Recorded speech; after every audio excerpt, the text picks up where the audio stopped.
June 7th, 1944. Orthy, Normandy. Rain. Captain Callum Broderick, 25 years old, stands motionless beside his Sherman tank and watches 7 other Shermans burn across the wheat field. Black smoke rises in columns, twisting against grey clouds. The smell reaches him: burning rubber, diesel fuel, something else he tries not to name. Behind him, 21 white crosses stand in 2 ragged rows. 21 men. 40 minutes ago they were alive. They were loading shells, checking ammunition, joking about the quality of British tea. Now they are names on wood, written in hasty pencil by a chaplain whose hands shook. This single village, Orthy, blocks the entire Allied advance to Cannes. 4 miles of French countryside holding up 3 divisions. Inside those stone buildings and hedgerows, Hauptmann Klaus Reinhardt commands 180 SS Panzer Grenadiers and 4 Panther tanks. The Panthers sit at the far end of narrow lanes, frontal armor facing the only approaches. Mathematics made simple, death made certain. Broderick's own Sherman carries a 75mm gun. He fired 5 shots at the lead Panther from 200 meters. 5 shots. He watched each one strike. He watched each one bounce off, sparking against German steel that might as well be fortress walls. The Panther's reply was single and immediate. The shell entered his turret at the gun mantlet. Sergeant William Foster, 28 years old, the best gunner in the Sherbrooke Fusiliers, died before the sound reached Broderick's ears. What happened next changed how democracies fight dictatorships. But that comes later. First, the dying. The attack began at 6:40 hours. 8 Shermans from C Squadron, Sherbrooke Fusiliers. Standard doctrine: advance along the sunken lane toward Orthy, infantry following 300 meters back. The hedgerows stood 2 meters high on both sides, earth and roots centuries old. No room to maneuver, no way to turn back once committed. Broderick was third in line. His crew had been together since England. Foster on the gun, Corporal Danny MacLeod loading, Private James Thornton driving, Lance Corporal Peter Quinn on the radio. Good men, trained men. Men who understood that the Sherman's armor was 51mm at the hull front, and that German guns could defeat that at ranges exceeding 1,000 meters. They understood. They went anyway. The lead Sherman, commanded by Lieutenant Harold Marsh, reached the edge of Orthy at 0652 hours. Broderick heard the shot before he saw anything, a sound like metal tearing, sharp and final. Marsh's Sherman stopped moving. Smoke poured from the turret hatches. No one emerged. The second Sherman, Sergeant Thompson commanding, tried to reverse.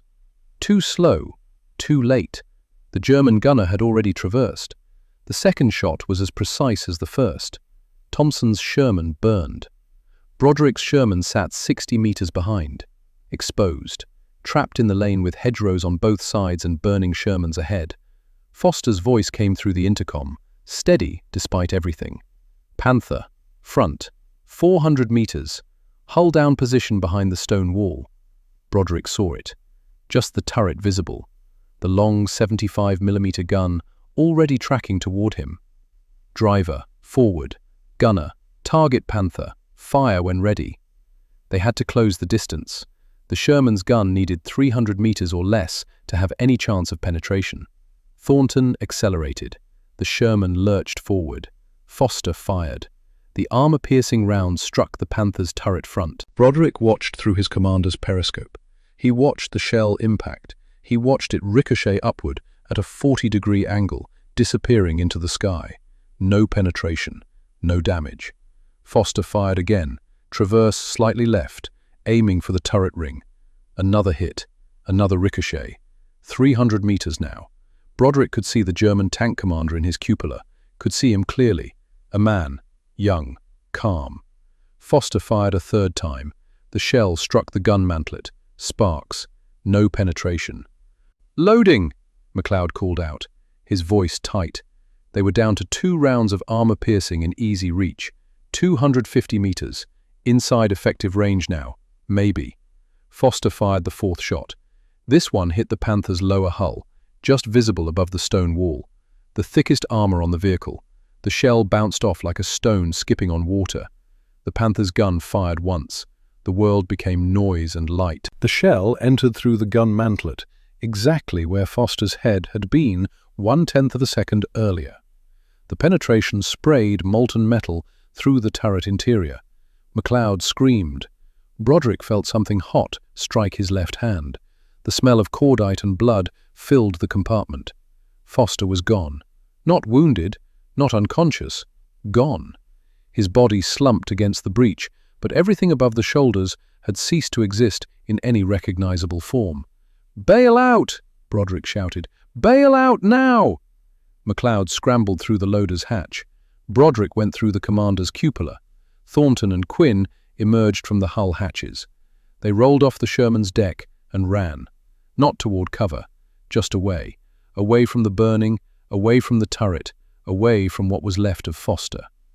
They made it 15 meters before the Sherman's ammunition cooked off. The explosion lifted the turret 3 feet into the air before it crashed back down. Broderick felt the heat on his back. He kept running. Behind them, 5 more Shermans tried to advance. 5 more crews believed they could succeed where others failed. The Panthers methodically destroyed each one. Precise, professional, inevitable. By 07:32 hours, the attack was over. 7 Shermans burned, 21 men dead, 4 wounded. The survivors fell back to the assembly area 1 kilometer north of Authie. Broderick knelt beside his Sherman for 20 minutes before anyone could convince him to move. His left hand bore burns across the palm and fingers where molten metal had struck through his glove. He didn't feel it. He stared at the turret hatch where Foster's blood ran down the exterior armor in thin streams, diluted by rain. MacLeod, wounded by the same shrapnel that scarred Broderick's hand, was evacuated to England. He would never return to tanks. Thornton and Quinn, traumatized beyond function, were quietly reassigned to supply units. The crew that had trained together in England was gone. Foster was dead. The others were scattered. Broderick would have to build something new from what remained. The chaplain came. A young captain, recently arrived from England. He said something about God's will and sacrifice and honor. Broderick didn't respond. The chaplain moved on to comfort the other survivors. Lieutenant Colonel James Harrison, commanding the Sherbrooke Fusiliers, arrived at 800 hours. He stood beside Broderick for a full minute before speaking. "Captain, I need you to regroup your crew. We're pulling back to reorganize." Broderick looked up at him. "I don't have a crew, sir. I have 3 men and 21 graves to dig." Harrison crouched down, meeting Broderick's eyes. "You have 3 men and 300 more depending on you to figure out how we stop losing Shermans to Panthers. Foster trained you. Honor that by making his death mean something." Broderick said nothing. Harrison stood and walked away. By 1100 hours, the chaplain had finished marking the graves. 21 crosses. Penciled names that would be formalized later if they survived long enough for formal graves registration. Broderick stood at attention while the chaplain said words over men who could not hear them. MacLeod stood beside him, left arm bandaged where shrapnel had torn through. Thornton stood rigid, staring at nothing. Quinn held his helmet in both hands, rotating it slowly. When the service ended, Broderick walked to Foster's grave. The cross read, S.G.T. William Foster, 28 years, Sherbrooke Fusiliers. "I should have ordered retreat," Broderick said to the wood and earth. "You told me the gun couldn't penetrate at that range. I ordered Thornton to advance anyway. This is on me." The grave did not answer. Rain continued falling. The stakes went deeper than one captain's guilt. At the regimental level, the numbers were catastrophic. The Sherbrooke Fusiliers landed in Normandy on June 6th with 96 operational Sherman tanks. By June 15th, 45 were destroyed or disabled. 47% casualties in 9 days. The crews suffered worse. Tanks could be replaced within weeks. Trained men took months. Dead men never came back. The letters piled up in the adjutant's tent, hundreds of them, written by men who thought they might not survive to post them. instructions on what to tell parents, wives, children. Last words composed in pencil on whatever paper was available. The adjutant, Captain Robert Finch, read each one before sealing the envelopes. His job required it.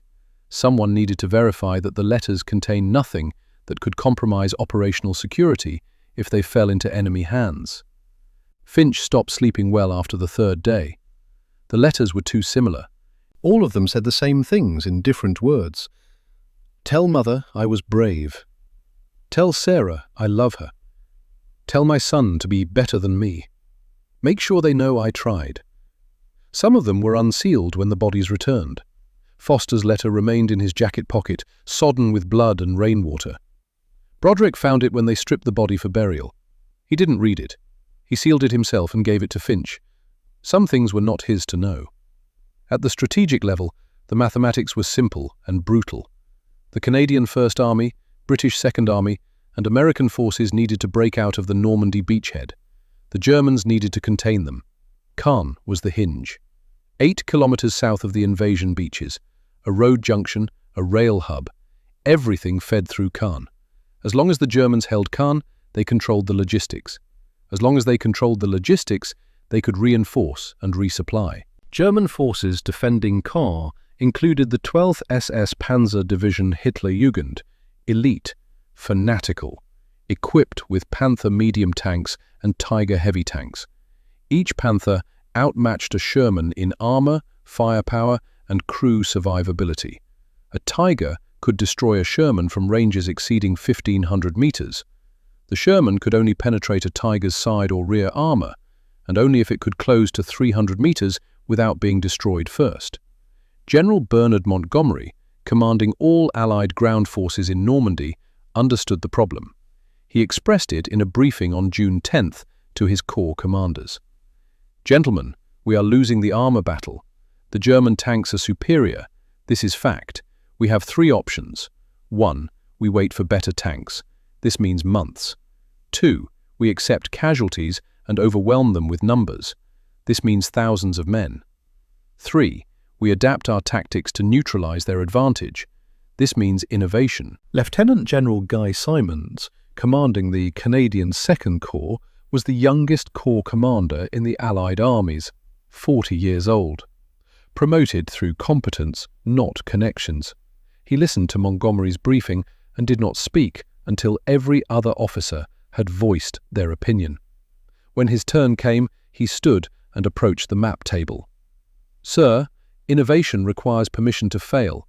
Will we have that permission? Montgomery studied him. Explain.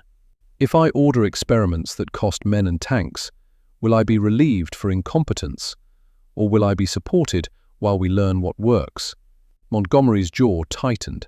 That depends entirely on whether you learn quickly. Simons nodded. Then we'll learn quickly, sir. He returned to his headquarters and began drafting orders. The Canadians would not wait for better tanks. They would make the tanks they had into something the Germans did not expect. But first, they needed to understand exactly how the Germans were killing them. Hauptmann Klaus Reinhardt, 32 years old, commanding officer of the 3rd Company, 12th SS Panzer Division, wrote in his field journal on the evening of June 7th. The entry was precise, methodical, the habits of a professional soldier who had survived 3 years on the Eastern Front. Wednesday, 7th of June, 1944. Orthy. Weather. Rain. Intermittent. Temperature. 14 degrees Celsius. Enemy action this date. Canadian Sherman column attacked at 0640 hours. 8 tanks. Standard frontal approach along the sunken lane. Predictable. Our Panthers engaged from prepared positions at ranges between 200 and 400 meters. All 8 enemy tanks destroyed in 46 minutes. No German casualties. Ammunition expenditure, 14 armor-piercing rounds. Assessment. The Canadian crews demonstrate courage, but not tactical imagination. They advance into kill zones as if believing willpower can defeat ballistics. Their Sherman tanks are mechanically reliable and numerous, but the 75mm gun lacks the velocity to defeat Panther frontal armor at combat ranges.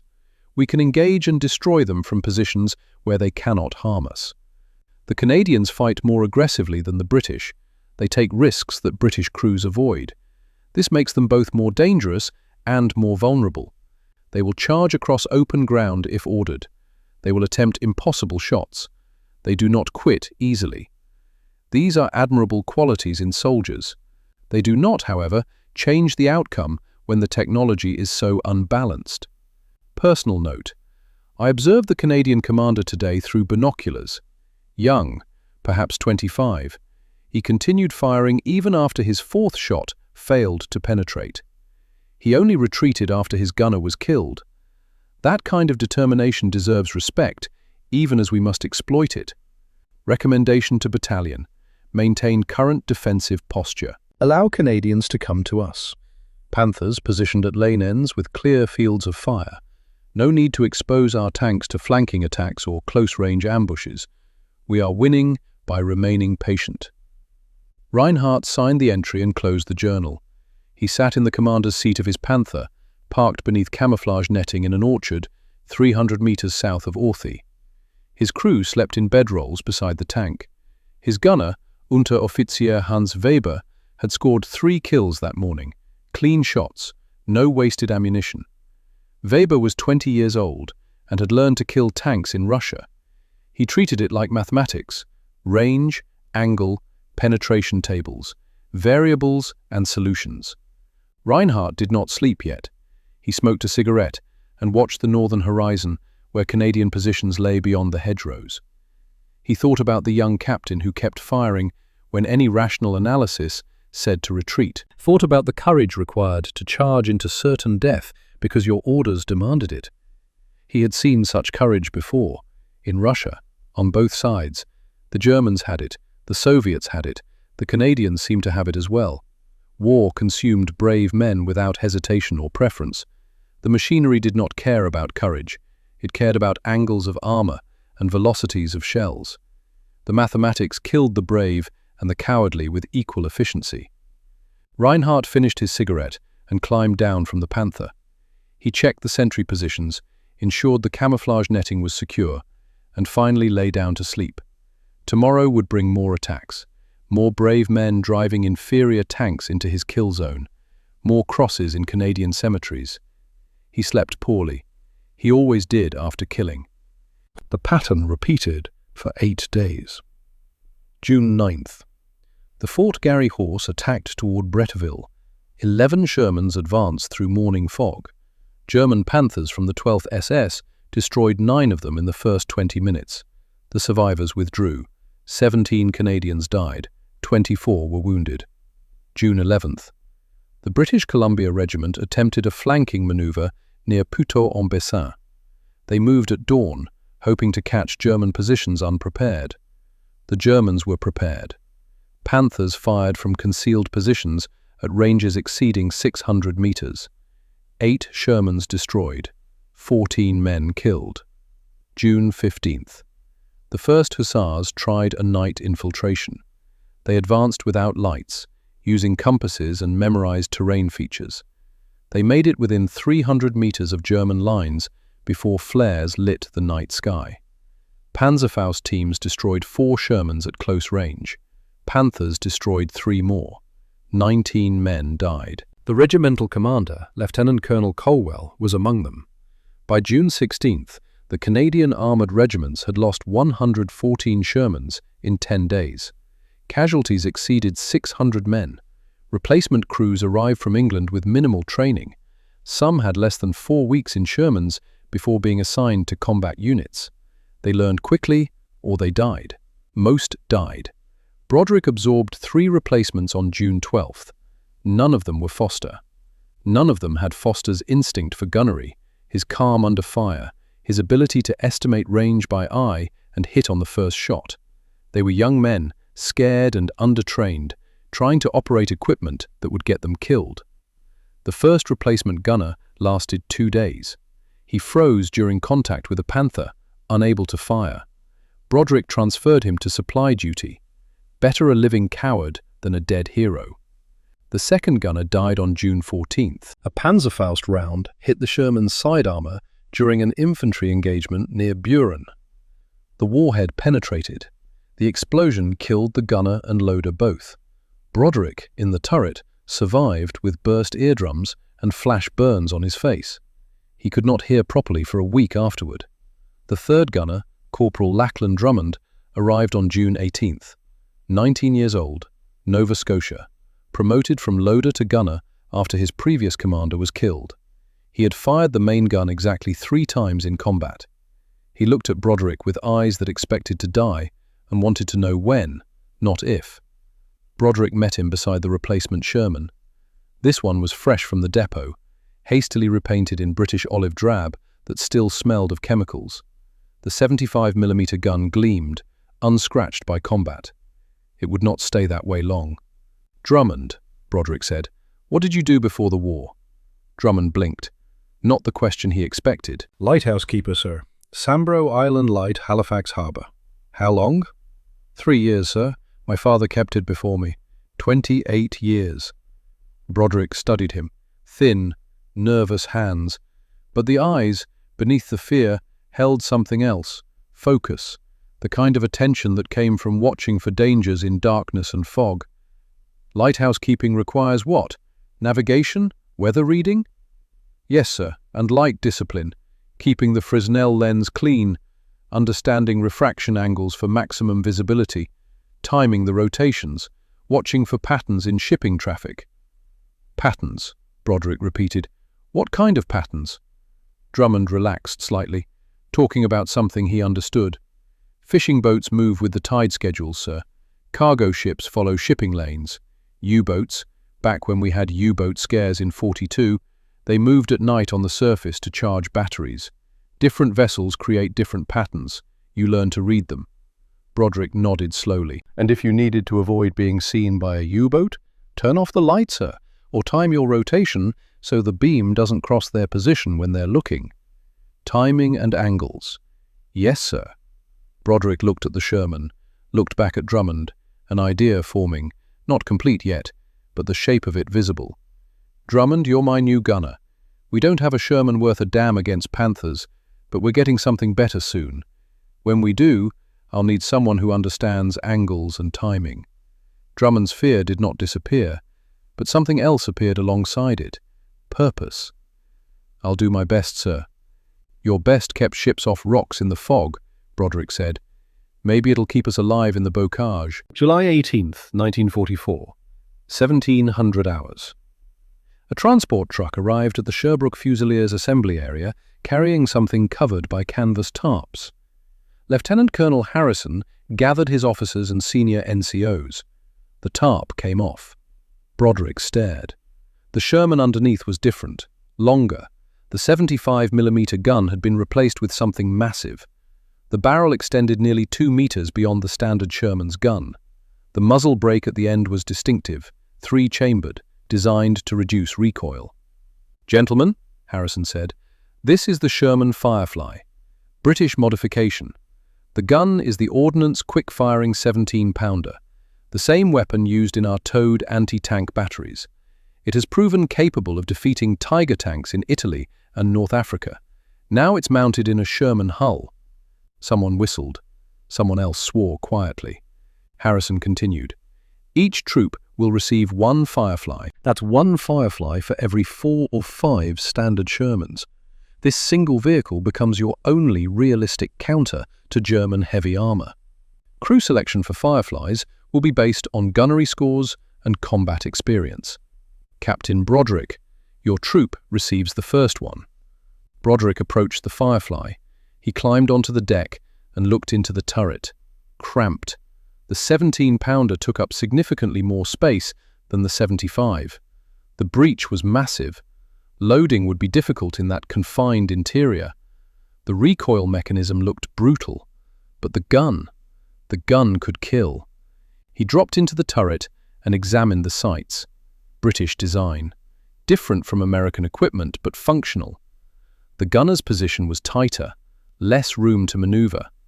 But if the ballistics matched what the British claimed, that discomfort was acceptable.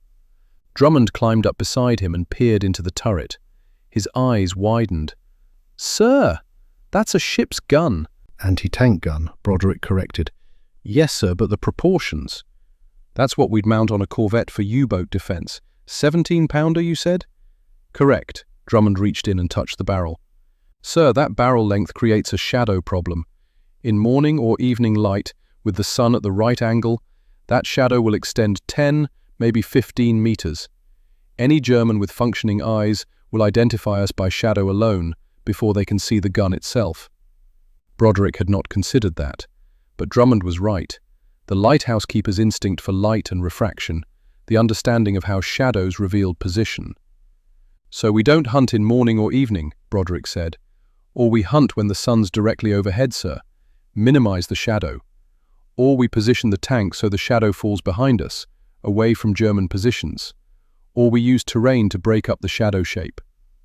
Broderick smiled for the first time in weeks. Drummond, you just became the most valuable gunner in the regiment. The technical briefing came the next morning. A British lieutenant from the Royal Armoured Corps, sent to explain the Firefly's capabilities, he spread charts and tables across a makeshift desk in the command tent. The 17-pounder firing armour-piercing discarding sabot rounds can penetrate 140 millimeters of steel at 500 meters. At 300 meters, which is standard combat range in the Bocage, you can penetrate effectively any armour on any German tank from any angle. He let that sink in.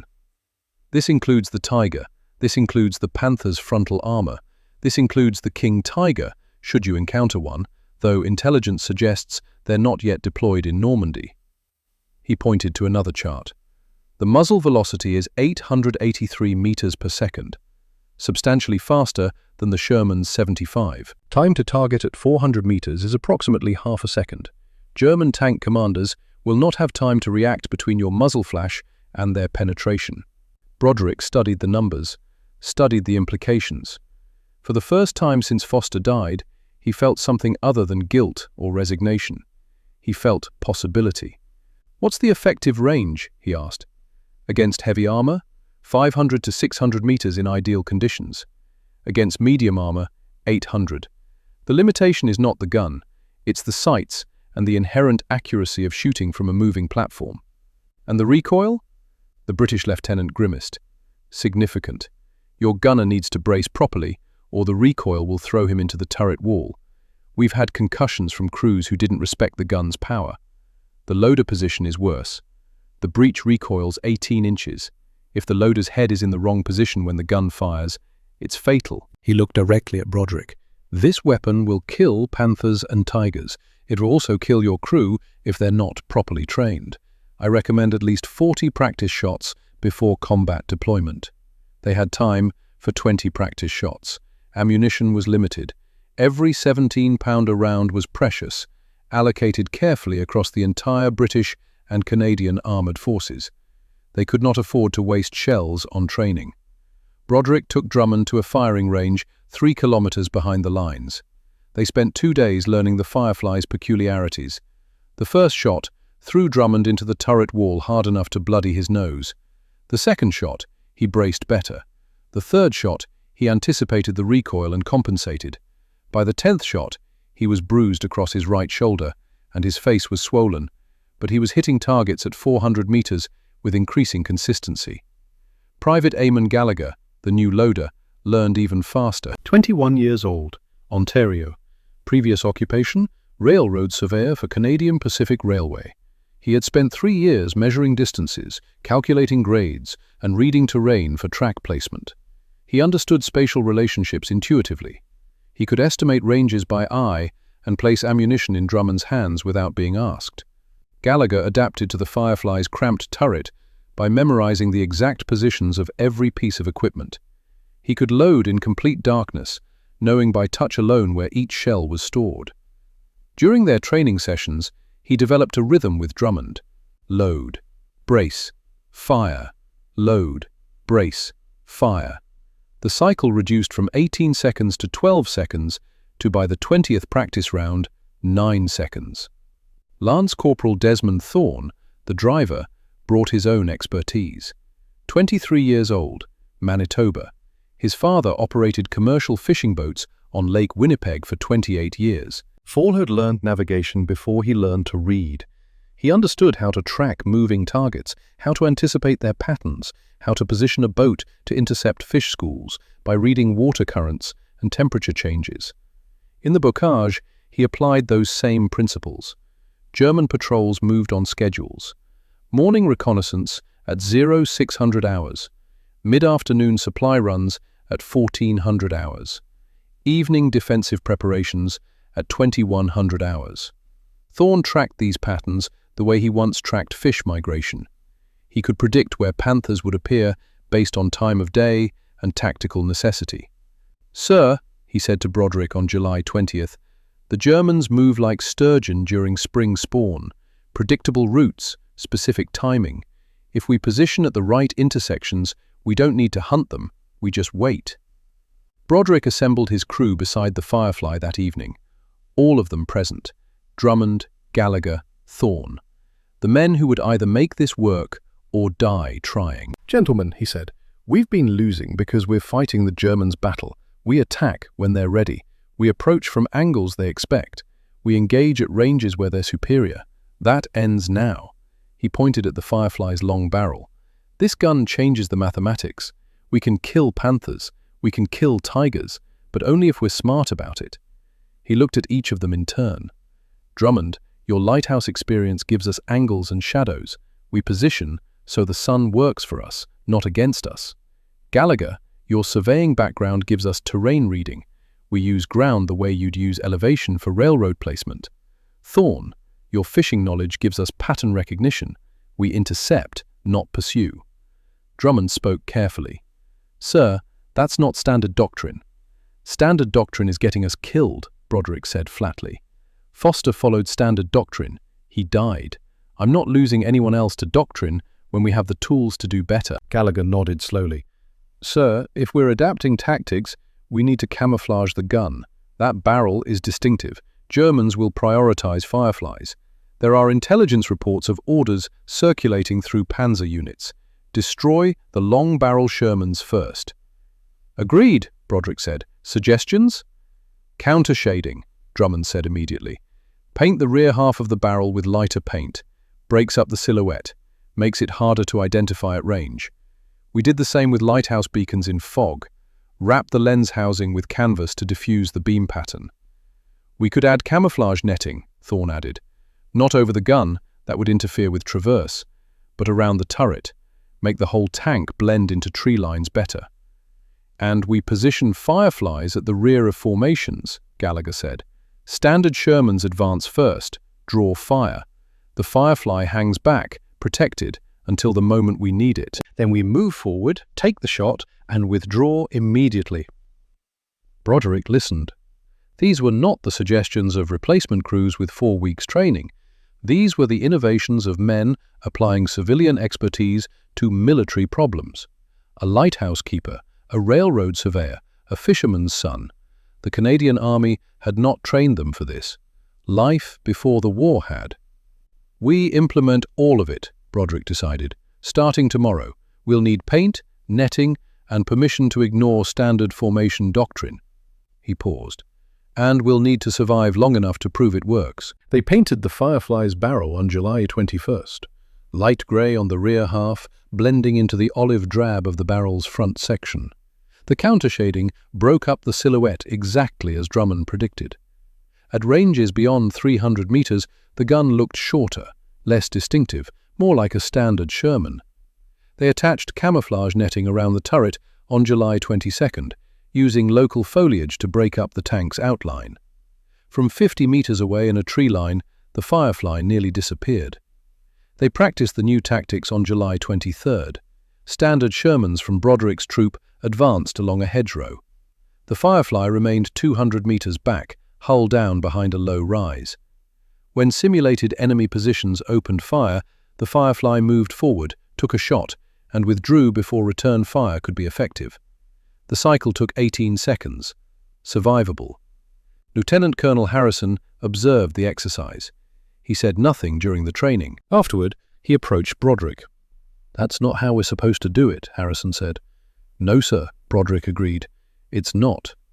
"How confident are you?" "Confident enough to bet my life, sir, because I'm betting it regardless." Harrison studied the camouflaged Firefly. "If this works, every troop will adopt it.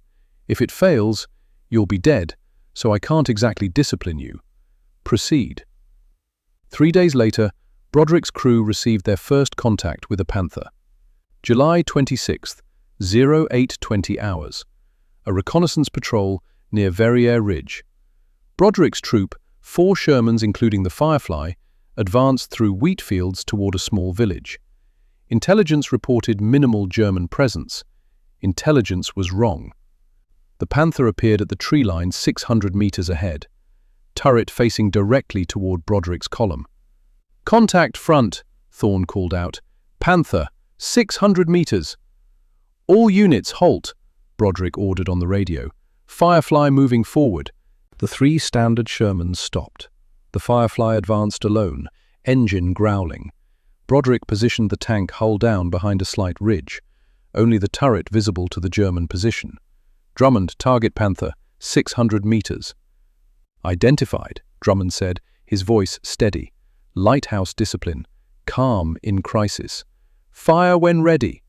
Drummond breathed, adjusted aim, breathed again, fired. The 17-pounder roared. The recoil rocked the Firefly back 6 inches, even with the brake. The shell crossed 600 meters in 3/4 of a second. Through his periscope, Broderick watched the round strike the Panther's turret front. Not a ricochet, penetration. The German tank shuddered. Smoke poured from every hatch. Crewmen scrambled out, one of them on fire. "Hit," Broderick called. "Confirmed kill.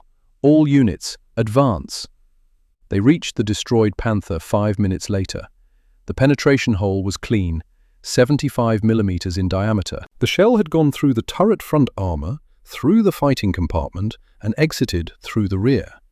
The interior was devastated. The crew that remained inside would not be recognizable. Drummond climbed out of the Firefly and approached the Panther. He stood for a long moment, staring at the destruction. "Sir," he said quietly, "Foster would have liked this gun." "Yes," Broderick agreed, "he would have. But Foster was not there to use it. Foster lay beneath a wooden cross with his name in pencil. The Firefly's first kill would not bring him back, would not undo the choices that led to his death, would not absolve Broderick of the guilt he carried. It would, however, prevent future Fosters, and perhaps that was enough. The intelligence report reached German units on July 28th, a single sheet of paper distributed to Panzer commanders throughout Normandy. Subject: Canadian long-barrel Sherman tanks. Classification: urgent. Canadian forces have deployed modified Sherman tanks equipped with British 17-pounder anti-tank guns. These vehicles, designated Firefly by Allied crews, are capable of defeating Panther and Tiger armor at ranges exceeding 500 meters. Visual identification: barrel length approximately 2 meters longer than standard Sherman. Muzzle brake, distinctive 3-chamber design. Tactical directive: Firefly tanks pose significant threat to German armor superiority.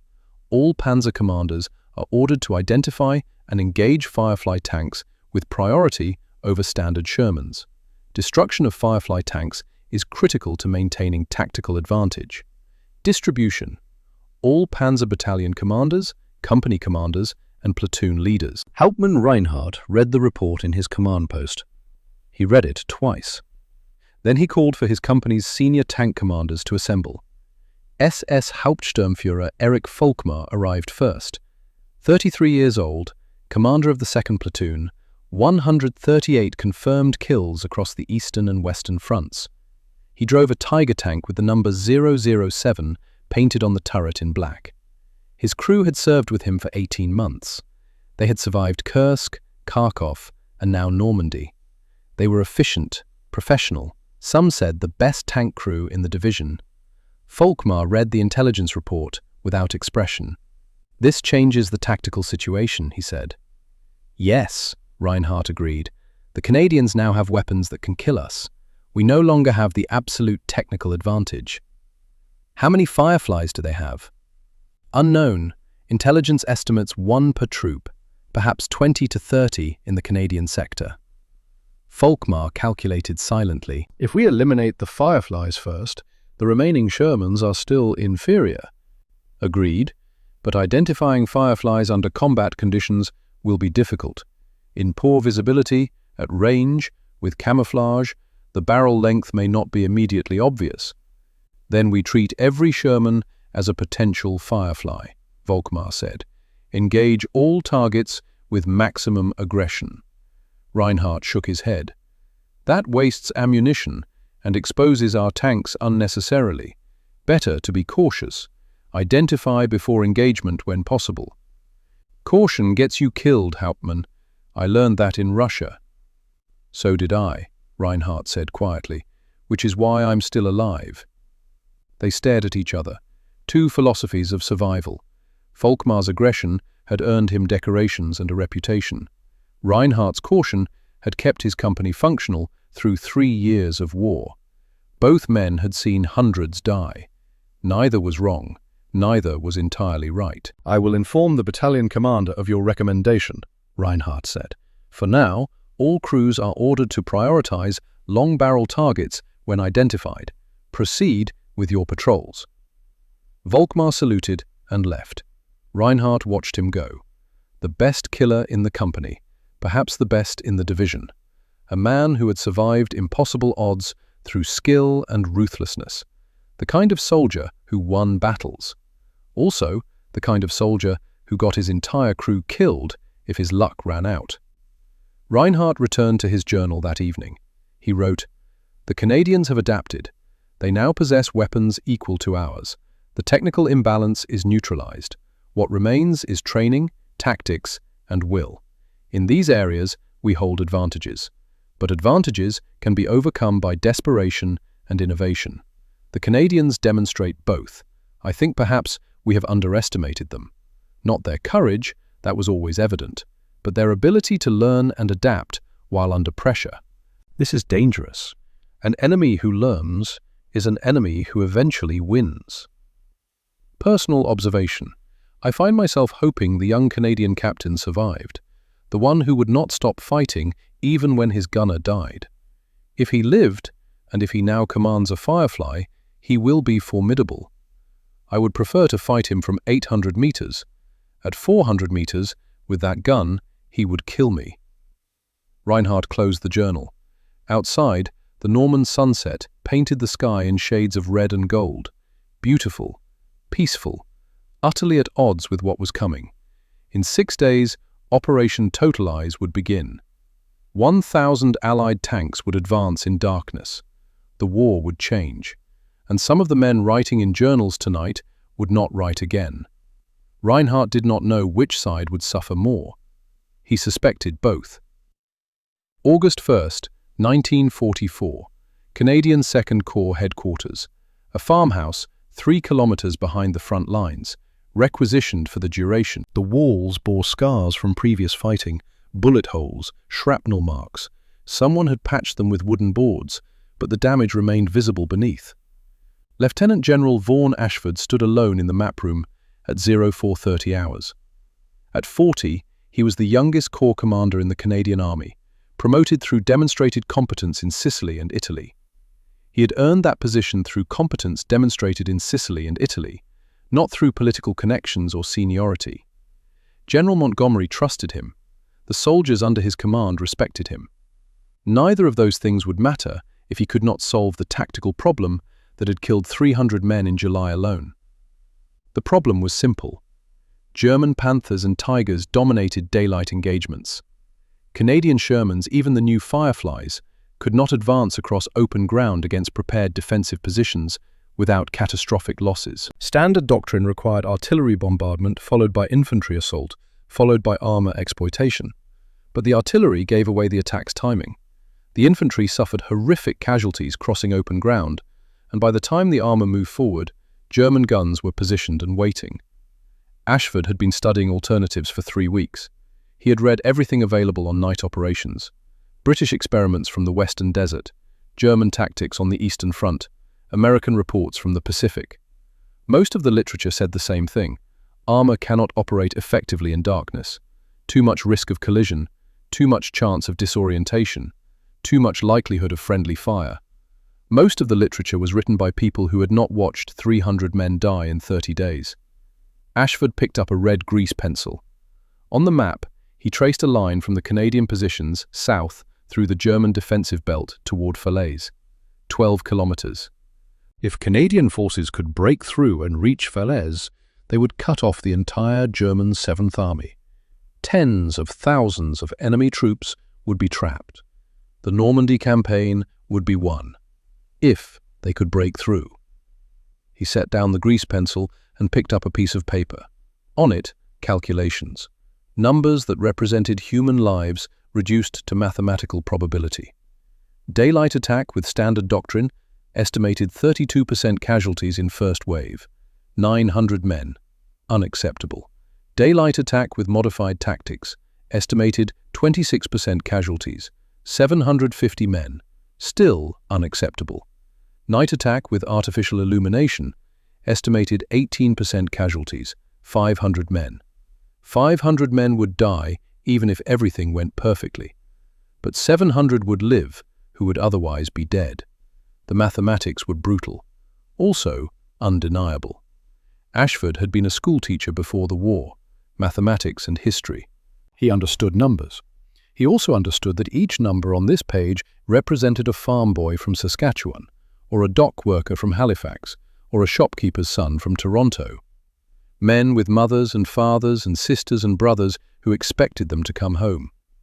He could not save them all, but he could save some. That would have to be enough.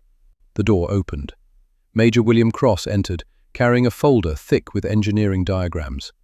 Cross was 35, a civil engineer from Montreal who had spent 10 years building bridges before the war taught him to build other things. "Sir," Cross said, "the Kangaroo prototypes are ready for inspection." "Show me," Ashford said. They walked through morning darkness to a depot area 500 meters from the headquarters. Dawn was still an hour away. The world existed in shades of grey and black. 4 vehicles sat under camouflage netting, barely visible. Cross pulled back the netting on the first one. What had been an M7 Priest self-propelled gun was now something else entirely. The 105mm howitzer was gone. The turret structure had been removed completely. In its place, a flat deck protected by welded armor plates. The interior, previously cramped with ammunition storage and gun mechanisms, had been gutted and reconfigured. Bench seats ran along both sides, space for 10 infantrymen in full kit. "We stripped 14 M7s, Cross explained, removed all firing mechanisms, reinforced the hull armor, added ventilation ports here and here." He pointed to modifications. Each vehicle can transport a full infantry section directly into combat. The men dismount 20 meters from enemy positions instead of crossing 300 meters under machine gun fire. Ashford climbed into the crew compartment, cramped but functional. The ventilation ports were small but adequate. The armor was thick enough to stop rifle rounds and shell fragments, though not anti-tank weapons. "Have you tested it?" Ashford asked. "Yesterday, 10 men, full equipment, they loaded in 20 seconds, drove 6 kilometers over rough terrain, dismounted in 15 seconds. No injuries, no mechanical failures." "What about live fire?" "Sir, we haven't had authorization to expose infantry to risk during testing." Ashford looked at him. "Major, in 6 days I'm going to order 1,000 tanks and 4 divisions of infantry to attack in darkness. If these vehicles fail, men will die. I need to know they won't fail. Conduct live fire tests today. Use volunteers if you must, but I need confirmation by tomorrow evening." Cross nodded. "Yes, sir." Ashford climbed back out of the vehicle. He walked around it slowly, examining the welds, checking the armor placement, testing the ventilation ports. Adequate. Not perfect, but better than sending infantry across open ground with no protection at all. "What are you calling them?" he asked. "The crews have been calling them kangaroos, sir. Carries its young into battle." Ashford smiled slightly. "Appropriate. Proceed with production. I want 40 operational by August 7th. 40? Sir, that's 40, Ashford repeated. Find more M7s. Requisition ram tanks if necessary. Strip anything we're not using for its primary purpose. I need 40 armored personnel carriers in 6 days, or men will die who don't have to. Yes, sir. Ashford returned to headquarters as the sun rose. He did not go to his quarters to rest. Instead, he went to the communications room and drafted a message to General Montgomery. Propose Operation Totalize. Night attack with artificial illumination. Objectives: penetrate German defensive belt, advance 12 kilometers, seize Falaise. Required assets: 1,000 armored vehicles, 4 infantry divisions, searchlight batteries, artillery support. Estimated casualties: 18% first wave, acceptable given strategic gain. Request authorization to proceed. He signed it, handed it to the signals officer. The message would reach Montgomery within the hour. Approval or denial would follow shortly after. Ashford sat in the communications room and waited. The same morning, 12 kilometers south, Hauptmann Klaus Reinhardt received his own briefing. The location was different. A cellar beneath a stone farmhouse that had survived 3 weeks of artillery. The participants were different. German officers instead of Canadian. But the map on the wall told the same story from the opposite perspective. Reinhardt studied the Canadian positions marked in blue. The density had not decreased. If anything, more units had moved into the sector in recent days. American forces to the west were pushing hard. British forces to the east were preparing another offensive. And here, in the center, the Canadians were unusually quiet. Quiet was suspicious. SS Hauptsturmführer Erich Volkmar stood beside him, arms crossed, studying the same map. They're preparing something, Volkmar said. Obviously, Reinhardt agreed. The question is what and when. Our reconnaissance reports increased vehicle movement at night, searchlight testing, radio traffic using new cipher protocols, which tells us they're planning an attack, but not where or how. Volkmar's expression was predatory, almost eager. Let them come. They've tried 4 times in July. We destroyed them 4 times. August will be no different. Reinhardt turned away from the map. You're certain of that? I'm certain our tanks are superior. I'm certain our defensive positions are excellent. I'm certain the Canadians haven't shown any tactical innovation beyond the Firefly, which we can counter by engaging them first. Yes, I'm certain. Reinhardt said nothing for a moment. Then, in Russia, did you ever face an enemy who learned from their mistakes? Volkmar's expression darkened. Everyone learns in Russia, or they die. The Soviets learned quickly, Reinhardt continued. They started the war with terrible tactics and good tanks. By 1943, they had excellent tactics and excellent tanks. They learned because they had to. Because survival required adaptation. Your point? My point is that the Canadians have been dying for 6 weeks. They're still here. They haven't broken. They haven't withdrawn. They keep attacking despite impossible odds. That tells me they're learning, and an enemy who learns is more dangerous than an enemy with better equipment. Volkmar shook his head. You're overthinking. The Canadians attack because Montgomery orders them to attack. They die because their Shermans are inferior. It's mathematics. Mathematics changes when variables change, Reinhardt said quietly. The Firefly changed one variable. What if they've changed others we haven't identified yet? Then we'll adapt when we encounter them. Or we'll die before we have the chance. Volkmar's hand moved to his pistol holster. Not a threat, just a gesture. A reminder that he wore the Knight's Cross with oak leaves, that he had killed 138 enemy tanks, that his authority came from proven lethality. Hauptmann, Volkmar said carefully, are you suggesting we abandon our defensive positions? Fall back before contact? I'm suggesting caution.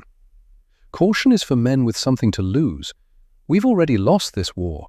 All we can do now is kill as many of them as possible before the end. Reinhardt stared at him. You believe that? You believe Germany will lose?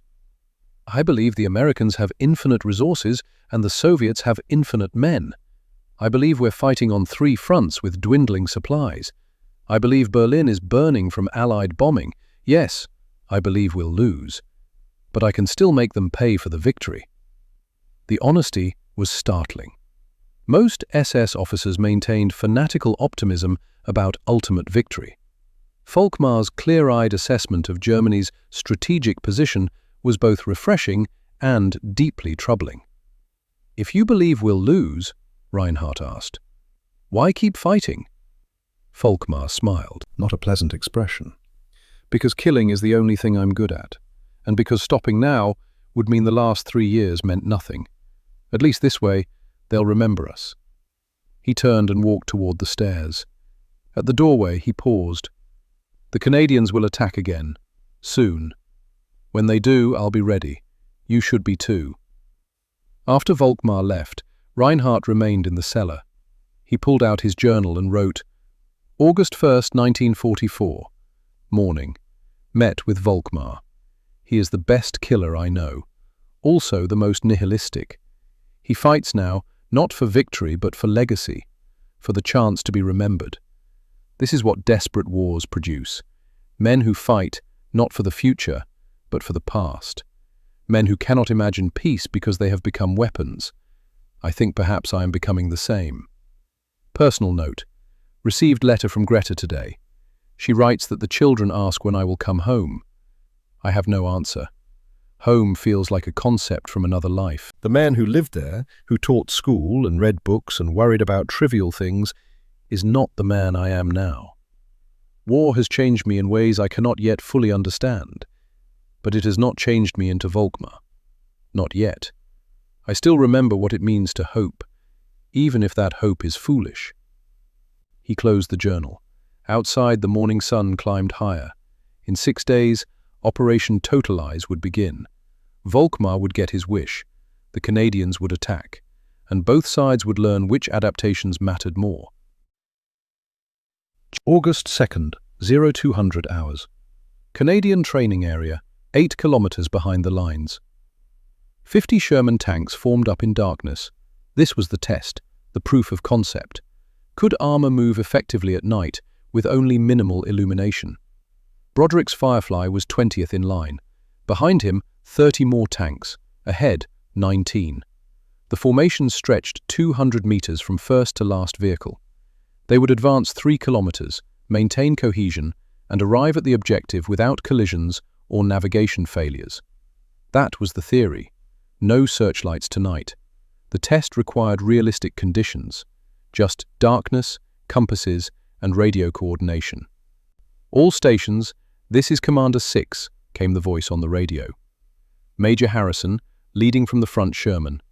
"Advance on my mark. Maintain 5-meter intervals. Compass heading 180 degrees. Mark." 50 engines growled. 50 drivers engaged transmissions. 50 tanks began moving south through absolute darkness. Broderick stood in the commander's cupola, eyes straining to see anything beyond 5 meters. Useless. The Sherman ahead was a vague shadow. The ground was invisible. Every meter felt like driving blind off a cliff.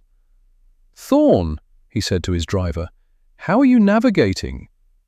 "Compass and dead reckoning, sir," Thorne replied. His voice was tight. "Counting revolutions of the drive sprocket, estimating distance based on gear ratio." "Can you see the tank ahead?" "Barely, sir. Just enough to maintain interval." 3 minutes passed. 4. 5. The column advanced at 8 kilometers per hour, painfully slow, but in darkness, 8 kilometers per hour felt reckless.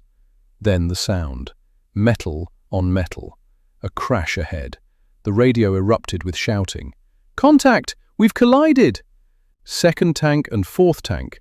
Repeat, collision. "Halt! All units halt!" The column stopped. Broderick climbed down from his Sherman and ran forward. Other commanders were doing the same.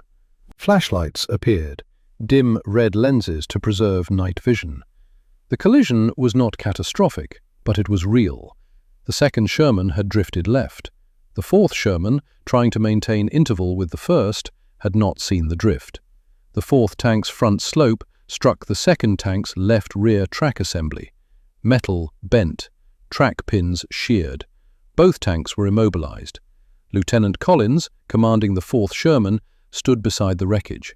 Blood ran down his forehead where he had struck the periscope housing during impact. "I couldn't see," he said. His voice shook. "No moon, no stars, no reference points. I was following by sound, and then suddenly we hit." Major Harrison arrived. He examined the damage with a flashlight. Then he looked at the assembled commanders. "This is unacceptable," he said. "We advance in 5 days with 1,000 tanks. If we collide like this under fire, the entire operation fails." "Sir," Broderick said, "we need more illumination." Not full lights, but something to establish reference points. "Searchlights will reveal our positions to German artillery." "Not searchlights on the ground, sir. Searchlights pointed at the sky, reflected off cloud cover, creates ambient light without direct beams." Harrison studied him. "Will that work?" "Drummond," Broderick called. His gunner approached. "Explain lighthouse light diffusion in fog." Drummond explained the principle with quiet confidence. "Sir, when fog rolls into Halifax Harbour, direct lighthouse beams blind ships. They can't navigate by the beam itself, so we aim the beam upward. The light reflects off fog particles and creates ambient illumination over a wide area. Not bright, but enough to see silhouettes and avoid collisions." "Cloud cover instead of fog," Harrison said. "Yes, sir. Same principle. Searchlights positioned 2 miles behind our lines, aimed at low clouds. The reflected light gives us maybe 10 to 15% of moonlight brightness, enough to maintain formation." Harrison looked at Broderick. "This is your crew's idea?" "Yes, sir." "Drummond, you're certain this will work?" "Sir, I kept ships off rocks in worse conditions. I can keep tanks from hitting each other." Harrison nodded slowly. "I'll recommend it to General Ashford. If he approves, we test tomorrow night with searchlights. If it works, we implement for totalize." He turned to address all the commanders. "Repair these tanks. Resume training at 0800. We have 4 days to learn how to fight in darkness, or Operation Totalize dies before it begins." The next night, August 3rd, they tried again. This time, 6 searchlights positioned 2 miles north of the training area. Powerful anti-aircraft lights, the kind designed to illuminate bombers at 10,000 feet, but aimed not up at aircraft, aimed at 45-degree angles toward low cloud cover at 2,000 feet. The effect was extraordinary. The clouds glowed, not bright, not daylight, but a soft, diffused illumination that spread across the entire training area, like moonlight, like the world seen through fog, enough to see shapes, enough to identify tanks 50 meters away, enough to navigate. "My God," Gallagher said from inside the turret, "it's beautiful." "It's tactical advantage," Broderick corrected. But he understood. The artificial moonlight transformed the battlefield, made the impossible possible. The column advanced again. 50 tanks, same course, same speed. This time, no collisions. Drivers could see intervals. Commanders could monitor adjacent vehicles. Navigators could identify terrain features. They completed the 3-kilometer advance in 22 minutes. Perfect cohesion. 0 casualties. General Ashford observed from a command half-track. When the exercise concluded, he gathered the senior officers. "This works," he said simply. "Implement it for totalize. I want searchlight positions surveyed and prepared. I want crews trained on the equipment. I want backup generators and redundant power supplies. This is now critical to the entire operation."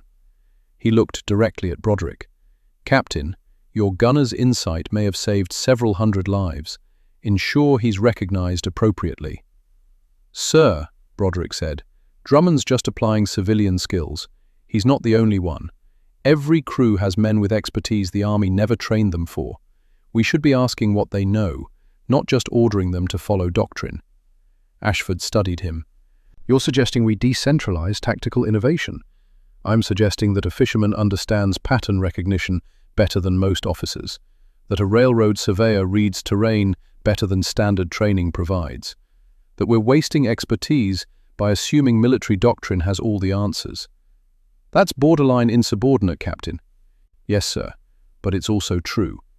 Ashford smiled slightly. Noted, and agreed. Continue training your crew. I suspect we'll need every advantage they can provide.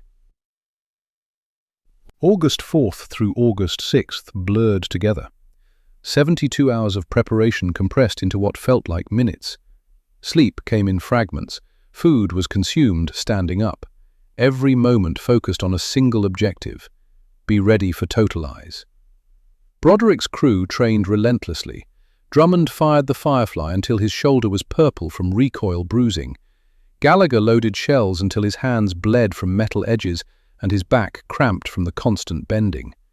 Thorne drove until he could navigate by compass alone, eyes closed, counting sprocket revolutions to estimate distance. They practiced scenarios: ambush from the left, ambush from the right, Panther at 400 meters, Tiger at 600, moving targets, stationary targets, targets partially concealed by terrain. By August 6th, they functioned as a single organism. Broderick gave minimal commands. The crew anticipated. Thorne positioned the tank before being asked. Gallagher had the next shell ready before Drummond requested it. Drummond's first shot hit 94% of the time at combat ranges. They were ready as men could be for what was coming. August 6th, 2100 hours. Final briefing. Every commander in 2nd Canadian Corps assembled in a barn converted to briefing room. 200 officers, maps covering every wall, the smell of men who had not bathed in days packed into confined space. General Ashford stood at the front. He did not use notes, did not refer to papers. He had memorized every element of the plan. "Gentlemen," he began, "in 3 hours we attack. Operation Totalize. Objective: break through German defensive belt and advance 12 kilometers to Falaise. If we succeed, we trap 50,000 German troops. If we fail, Normandy stalemate continues and more men die." He paused. Let that settle. Phase 1. 2,300 hours, tonight. Lead elements advance under artificial moonlight. No preliminary bombardment. We achieve tactical surprise. First wave. 4 armored regiments, reinforced with kangaroo-mounted infantry. You will penetrate German frontline positions before they can organize effective resistance. He pointed to the map. Phase 2, 0600 hours tomorrow. Exploitation force advances through breach created by first wave. Your objective is depth, not width. Drive south rapidly. Do not stop to clear bypassed positions. Speed is survival. Another pause. He looked across the assembled faces, young men and old, veterans and replacements, all of them about to enter darkness and steel. Phase 3. Expected enemy counterattack begins 0800 to 1000 hours. German armor will respond. Panthers, Tigers, everything they have. This is where Firefly crews earn their purpose. You will position at choke points. You will ambush counterattacking forces. You will kill German armor before it reaches our infantry. He let the silence extend. Then, some of you will die tomorrow. That is certainty. But fewer will die than if we attack in daylight. Fewer will die than if we continue fighting with standard tactics. You are attacking in darkness because darkness gives us advantage. You are using new equipment because new equipment saves lives. You are ignoring doctrine because doctrine has been killing us. Ashford's voice hardened. I will not lie to you and say this will be easy. It will not. I will not promise all of you will survive. You will not. But I promise that every death tomorrow purchases something: territory, time, advantage. Your sacrifice will matter because it moves us closer to ending this war. He stepped back from the map. Synchronize watches. 2,100 hours. Cruise to vehicles by 2200. Engines start at 2245. We cross the line of departure at 2300 precisely. God be with you. Dismissed. The officers filed out. Broderick remained for a moment studying the map. The red line marked their route. 12 kilometers that might as well be 1,200. Every hedgerow could hide a panther. Every village could become a killing ground. He felt a hand on his shoulder, turned. Major Harrison stood there. "Captain," Harrison said quietly, "Foster would be proud of what you've built with that crew." Broderick swallowed. "Foster would be alive if I'd been smarter sooner. Foster would be alive if German tanks weren't better than ours. You can't carry that guilt into battle. It'll get you killed." "Maybe I deserve to be killed." Harrison's grip tightened. "Maybe. But your crew doesn't. Drummond doesn't. Gallagher doesn't. Thorne doesn't. They need you focused. They need you sharp. Whatever guilt you carry, you leave it here. You pick it up again after the battle. Understood?" Broderick nodded. "Understood, sir." 2,200 hours. Broderick found his crew beside the Firefly. They had camouflaged the tank with fresh foliage, painted the barrels countershading darker to better blend with nighttime shadows, checked and rechecked every mechanism. Drummond sat on the turret, writing a letter. He looked up when Broderick approached. "Sir," Drummond said, "is it appropriate to write a letter now?" "It's appropriate to do whatever helps you focus." "I'm not sure it's helping. I've written 3 pages and none of it says what I mean." "What do you mean?" Drummond folded the letter. "I mean that I'm terrified, that I've been terrified since Foster died, that every time I pull the trigger, I see his head come apart, that I don't sleep anymore because when I close my eyes, I'm back in that turret with his blood on my hands." He looked at Broderick. "But I also mean that I'm proud, that I've learned to do something I never imagined. That keeping lighthouses taught me how to kill tanks. And that seems impossible, but it's true. That I've become someone my father wouldn't recognize, but might respect."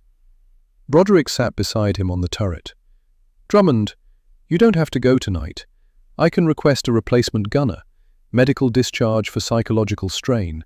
No one would question it." "Would Foster have requested discharge?" "Foster never had the chance." "Exactly, sir. He died fighting. I won't dishonor that by quitting before the battle starts." Gallagher emerged from the turret. "Begging pardon, sir, but none of us are quitting. We've trained for this. We're ready." Thorne climbed out from the driver's hatch. "Sir, I tracked German patrol patterns for 6 weeks. I know where they move. I know when they move. Tonight, they're not going to see us coming." Broderick looked at his crew, boys who had become soldiers, men who had learned to function despite fear. The crew Foster had helped build before he died. "All right," Broderick said. "Then we do this together. Thorne, you get us to the objective without collision. Gallagher, you keep shells flowing regardless of what happens around us. Drummond, you kill every panther and tiger that appears in your sights. I'll coordinate and try not to get us all killed. Agreed?" "Agreed, sir," they said in near unison. 2,245 hours. Engines started across the assembly area. The sound was enormous. Hundreds of Sherman engines roaring to life simultaneously. The ground vibrated, the air filled with diesel exhaust and mechanical thunder. Broderick settled into the commander's cupola, put on his headset, checked the radio frequencies. All functional. He looked around at the other tanks forming up in darkness, shadows and shapes, crews he knew and crews he had never met, all of them about to enter the same nightmare. 2,300 hours approached, the moment that would change everything or mean nothing, success or catastrophic failure, survival or death. No middle ground existed anymore. The radio crackled. "All stations, this is Ashford. You are cleared to advance. Operation Totalize is active. Show them what adaptation means. Show them what Canadians can do. Good luck." Searchlights snapped on 2 miles north. The clouds lit up. Artificial moonlight spread across the battlefield. The world shifted from black to grey.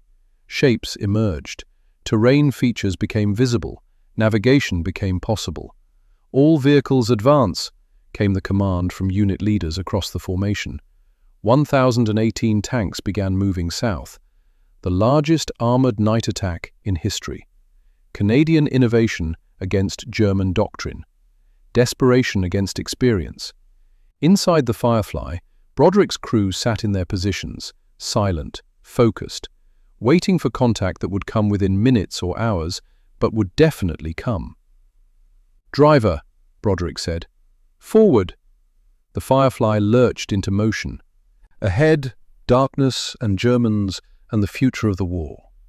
Behind, Foster's grave and all the other crosses marking failures and sacrifices. Around them, hundreds of other crews making the same advance, betting their lives that innovation mattered more than specification, that learning mattered more than doctrine, that Canadians, fighting in borrowed tanks with improvised tactics, could defeat an enemy that had dominated Europe for 4 years. The artificial moonlight held steady, the column advanced, and somewhere in that darkness ahead, Eric Volkmar waited in his Tiger, with the number 007 on its turret. 138 kills to his credit.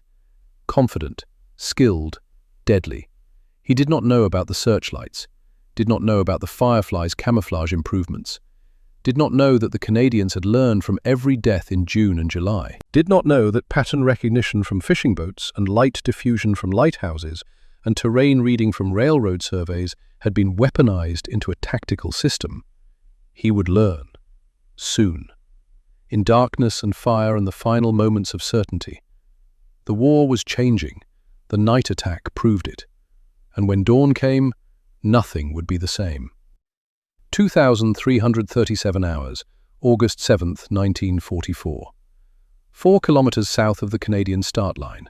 The artificial moonlight held steady, clouds glowing pale grey against the black sky. Broderick's Firefly moved at 12 kilometers per hour through wheat fields that had not seen harvest. The grain stood waist-high, golden stalks bending under the tank's weight. No artillery had announced the attack. No bombardment had warned the Germans. Just 1,000 tanks grinding forward through darkness, engines muffled by distance, until suddenly they were not distant at all. The German 89th Infantry Division held the first defensive line. They were not elite troops, not SS, not Panzer grenadiers, just ordinary soldiers from Bavaria and Prussia, men who had been told to hold this position until relieved. They had dug trenches, placed mines, registered artillery coordinates, done everything doctrine required. Doctrine did not account for tanks in darkness with no warning. Private Hans Richter, 19 years old, from a farm outside Munich, stood sentry duty in a trench 300 meters south of Broderick's position. He had been on watch for 2 hours. Seen nothing, heard nothing unusual. The night was quiet except for distant artillery to the west, where Americans were attacking. Here, the Canadian sector, all was peaceful. Then the sound reached him. Low, mechanical, growing louder. He strained to see through darkness. Nothing visible, just fields and hedgerows, and the pale glow of clouds that should not be glowing. The sound grew. Not one engine, many engines, dozens, hundreds.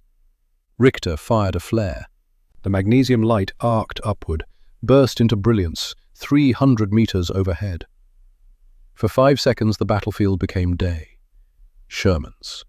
Everywhere. Advancing in columns 4 and 5 tanks wide, 50 meters away, 100 meters, 200, too many to count. The flare descended, darkness returned. But Richter had seen enough. He ran, abandoned his post, and ran toward the command bunker 500 meters back. Behind him, the first Sherman reached his trench line. It did not stop. It drove over the trench, collapsing the walls, burying equipment and supplies under tons of steel and earth. Other Germans, those who had seen the flare, tried to organize resistance. Machine guns opened fire.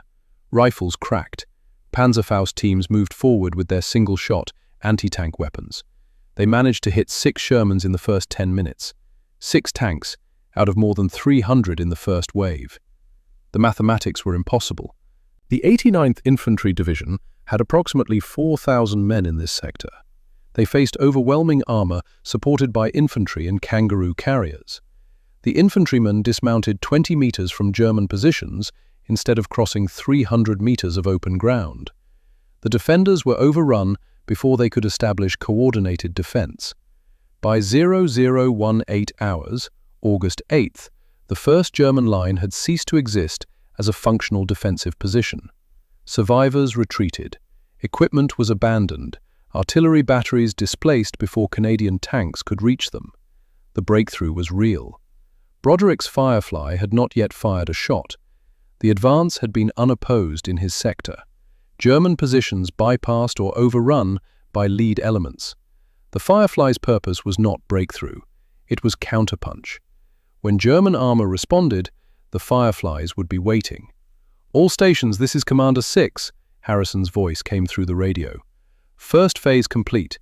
Penetration 4 miles. Confirm 4 miles. Consolidate positions. Prepare for counterattack at dawn." Broderick checked his map by red-filtered flashlight. They had reached their objective, a low ridge overlooking the village of Synthio. Good fields of fire to the south and east. Perfect ambush position for German armor moving north to seal the breach. "Thorn," Broderick said, "position us behind that tree line. Hull down, only the turret visible." "Yes, sir." The Firefly moved into position. Thorn maneuvered expertly, backing the tank so its hull was concealed by the ridge. From the front, only the turret and gun would be visible, and with the camouflage netting and countershaded barrel, even those would be difficult to identify. Drummond traversed the turret slowly, scanning the southern approaches. "Good position, sir. Clear fields of fire out to 800 meters. Gallagher stacked ammunition within easy reach. Armor-piercing discarding sabot rounds, 6 of them. Enough to kill 6 German tanks if Drummond's accuracy held.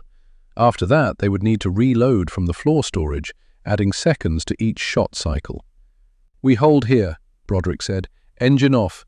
Maintain radio silence unless contact. We wait." They waited. Dawn was 3 hours away. The night was cooling. Inside the turret, the crew's breath created condensation on metal surfaces. No one spoke. There was nothing to say. The plan was clear. German armor would come. They would engage. Some would live. Some would die. Broderick thought about Foster. Wondered if Foster's ghost could see this. The culmination of everything they had trained for. The Firefly in perfect position. The crew functioning flawlessly. The tactical advantage finally theirs. Would Foster be proud? Or would he resent that Broderick survived to command the weapon Foster never got to fire? The guilt never left, just quieted sometimes. Tonight, it was very quiet, replaced by focus and purpose, and the responsibility of keeping 3 men alive through what was coming. 05:30 hours. Dawn began breaking. The artificial moonlight was no longer needed. Natural light spread across the battlefield. Grey first, then pink, then gold as the sun cleared the horizon. And with the sun came the Germans. Hauptmann Klaus Reinhardt had spent the night trying to understand what was happening.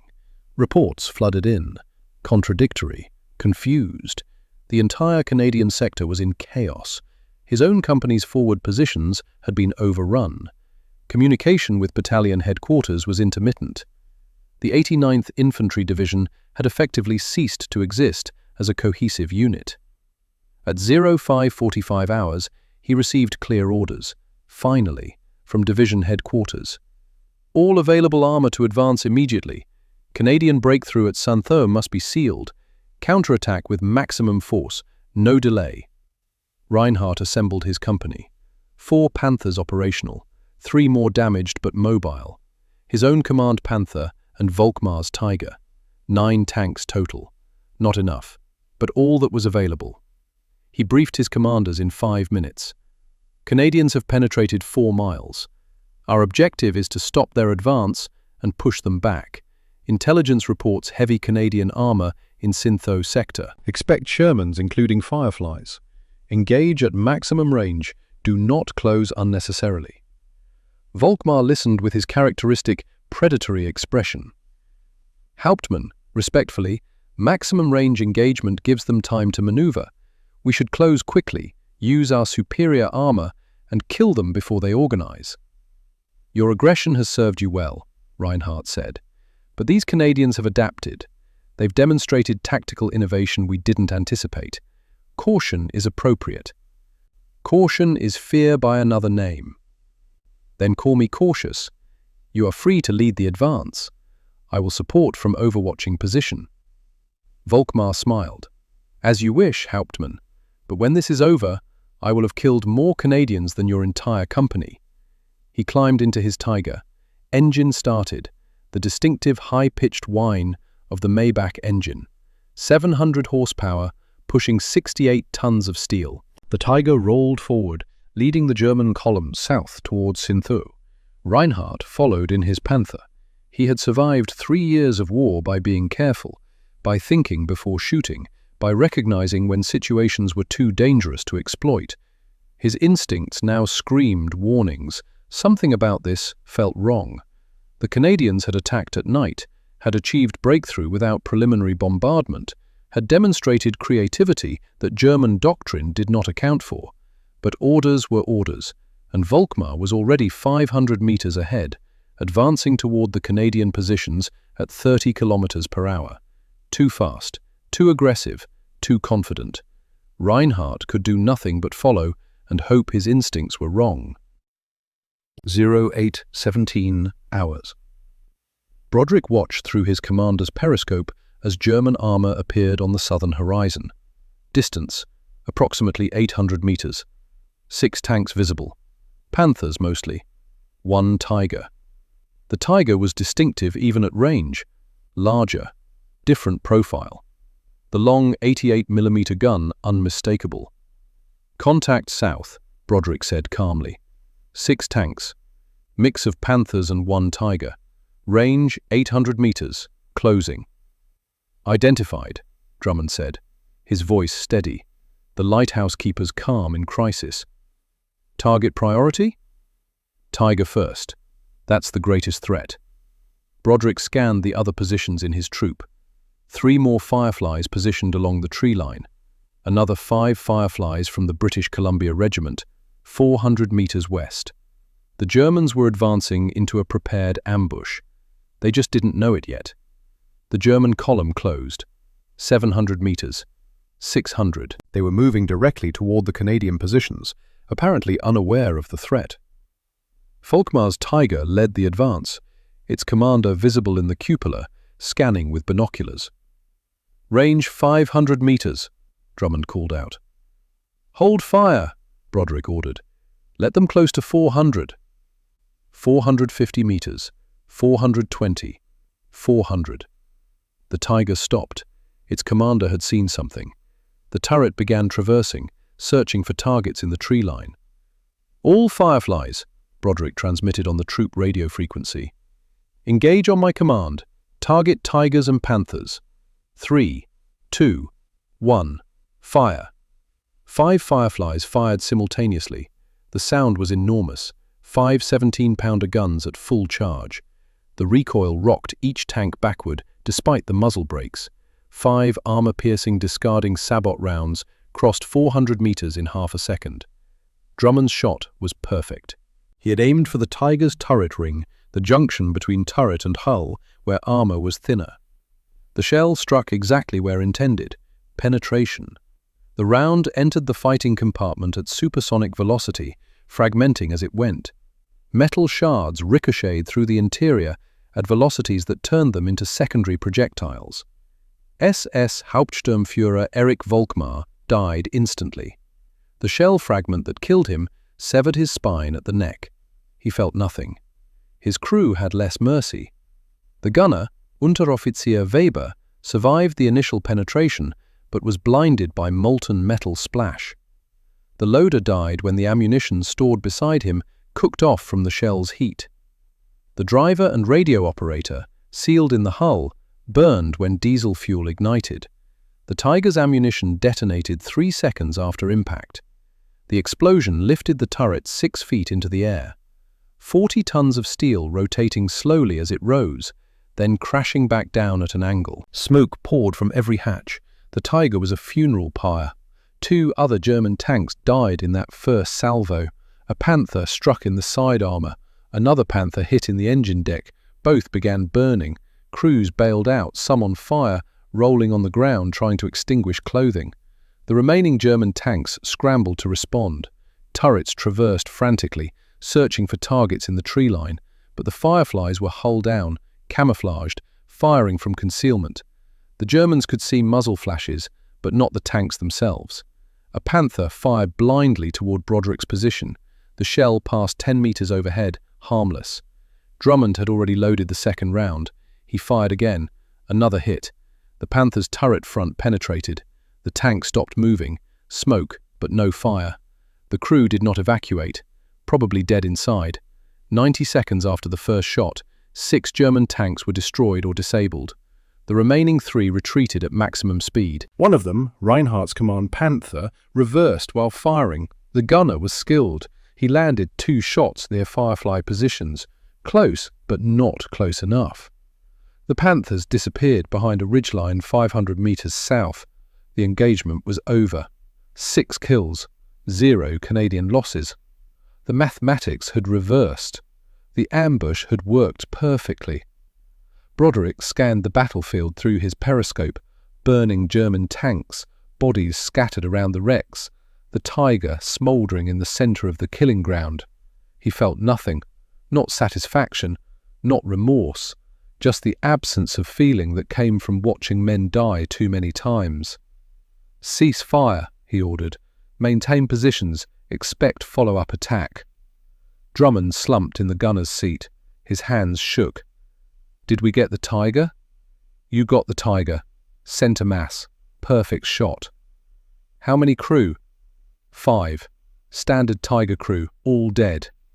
Drummond closed his eyes, breathed slowly.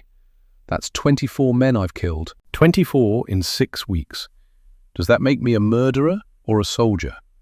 "It makes you alive," Broderick said, "which is better than the alternative." "Is it? Foster's dead and he's not having nightmares. I'm alive and I see their faces every time I close my eyes." Gallagher put his hand on Drummond's shoulder. "Locke, they were trying to kill us. You did what you had to do." "I know what I had to do. That doesn't make it easier." Broderick let them talk.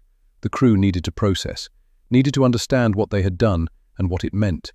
He climbed out of the turret and stood on the deck, watching the smoke rise from German wrecks. 400 meters away, another Firefly commander waved, Lieutenant Morrison.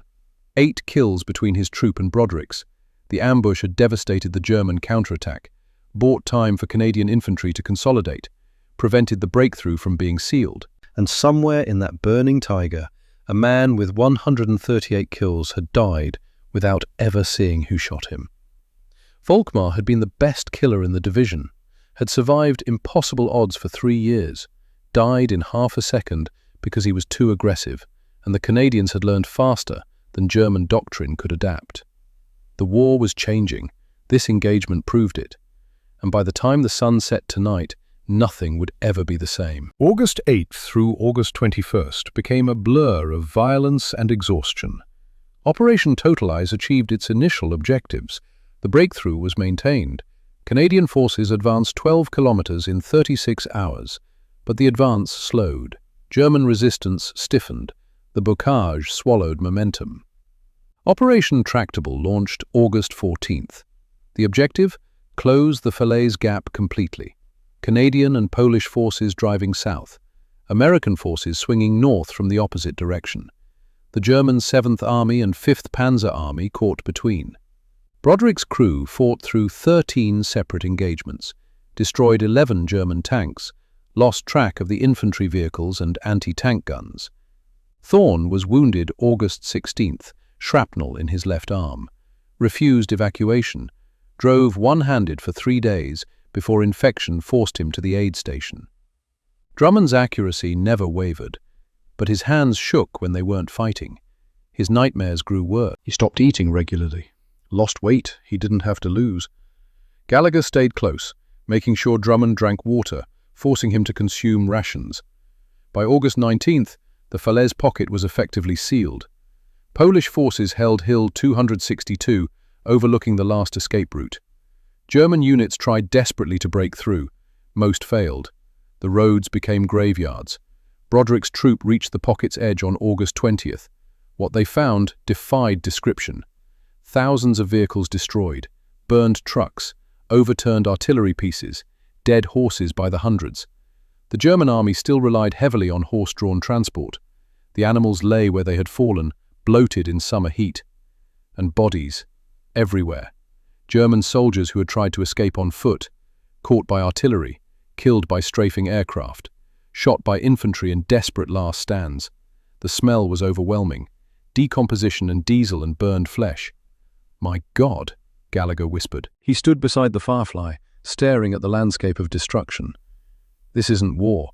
This is hell." "This is victory," Broderick said quietly. "This is what winning looks like." Drummond sat on the turret, head in his hands. "If this is winning, I don't want to see losing." They found Reinhardt's Panther 3 hours later, abandoned, out of fuel.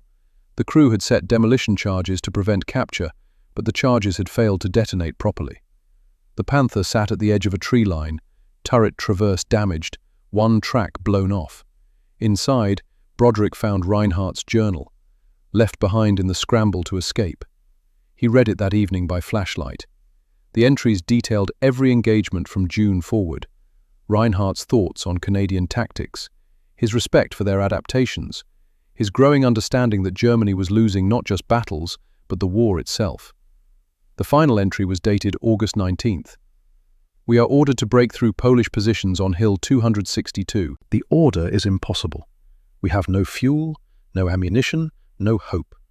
I will surrender at the first opportunity. Dying now serves no purpose.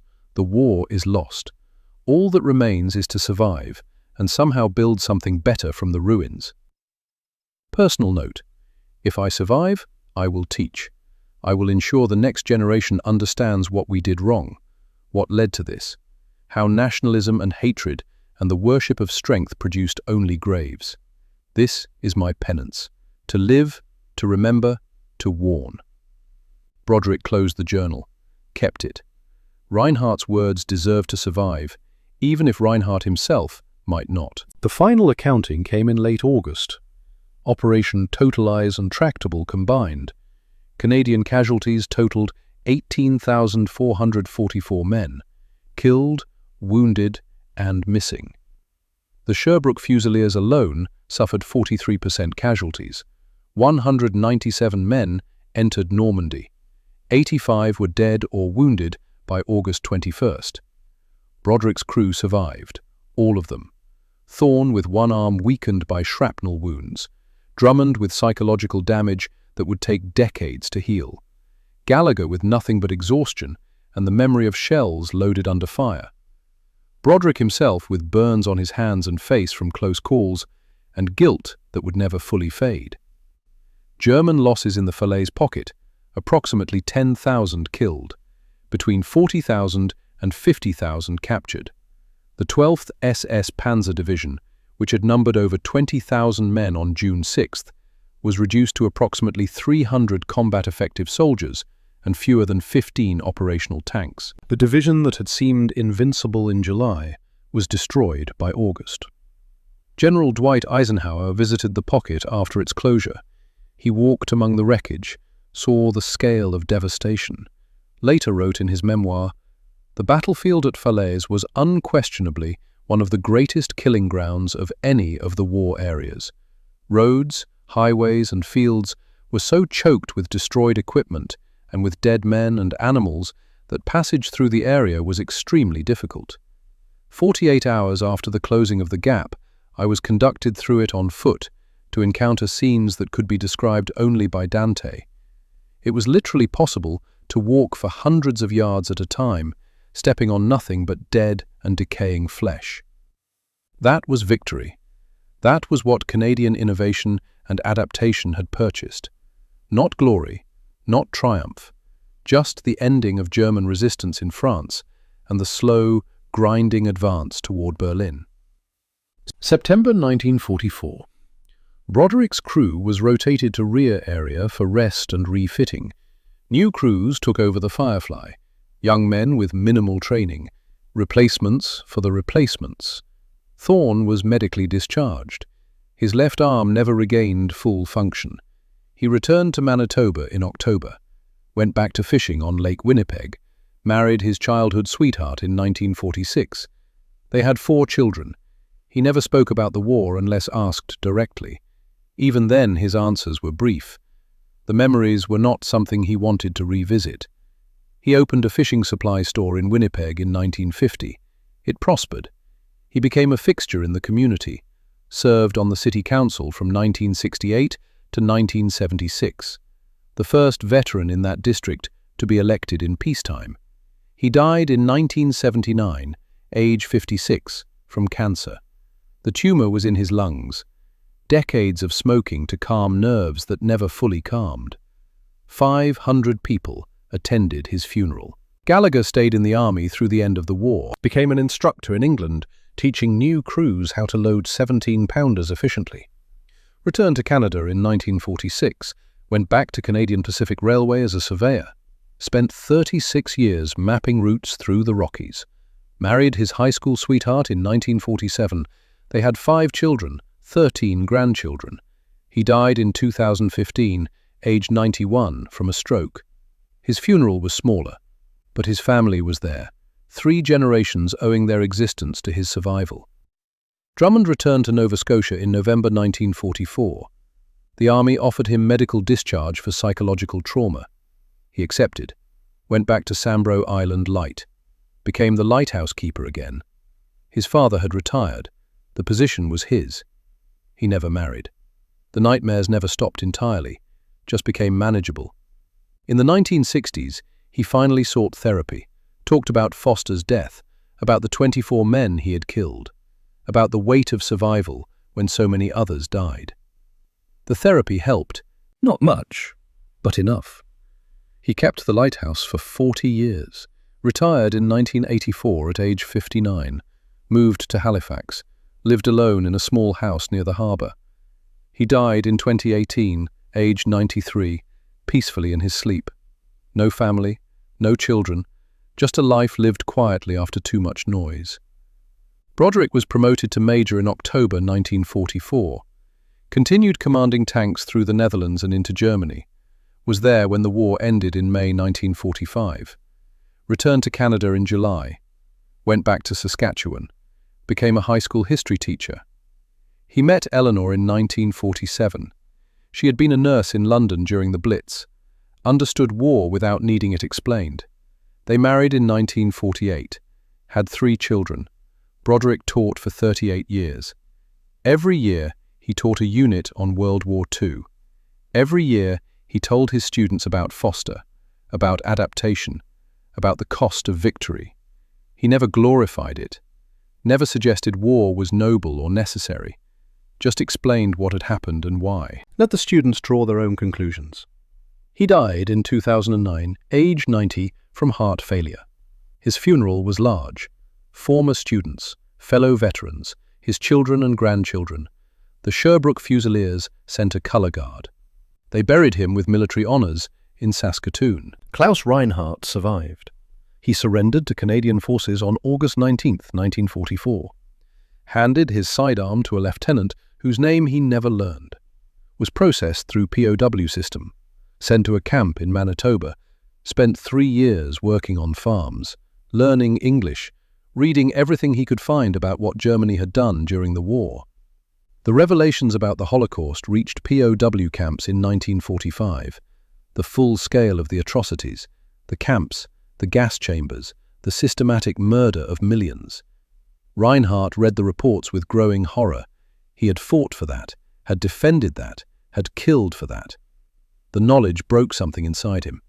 When he returned to Germany in 1947, he refused to join the Bundeswehr despite offers, refused military service of any kind, became a teacher instead, secondary school, history and ethics.